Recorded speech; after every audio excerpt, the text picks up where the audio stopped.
ဆက်လက်ပြီးခန္ဓာစီစဉ်လေးရကျေးဇူးတော်ရှင်ဒုတိယမြိုင်ကြီးဆရာတော်ဖျားကြီးမှာအဖွင့်မိတ်ခွန်ဩဝါဒကထာမကြတော်မူပါရဲ့ဖျားပြေတော်ရုပ်သိလေးမြတ်စွာရှောက်ချပန်ကြပါရဲ့ဖျားကုပ္ပတောဒုတိယခေါ်တော်တော်ပစာသို့တော်လုံးနေပါလားဩဝါဒတတ်တို့နေတော့လက်တရောပါကအားကစားပလမှုပတိဆောထောဝဲနေလို့ပစာ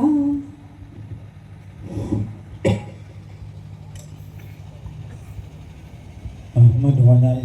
ဒီကနေ့ကရဲ့နေတဲ့ကိုပေါ်တော့မှာတရားဝင်ရတယ်ရဝေရနေမတပိတကမအလုံးဘေးအန္တရာယ်အမျိုးမျိုးမှလွတ်မြောက်ကျော်ဖြတ်နိုင်ကြပြီးတော့ကောင်းကျိုးချမ်းသာမင်္ဂလာပြည့်နဲ့ပြည့်စုံကြပါစေကောင်းကျိုးချမ်းသာမင်္ဂလာဟောသမျှခံစားဆန္ဒနိုင်ကြပါစေလို့ရှိဦးစွာအနာမမေတ္တာပို့အပ်ပါသည်ဒါဒီကနေ့ကရင်ပြည်နယ်မြိုင်ကြီးကိုအထူးဒေသမြိုင်ကြီးကိုအထူးဒေသမှာကျင်းပပြုလုပ်တဲ့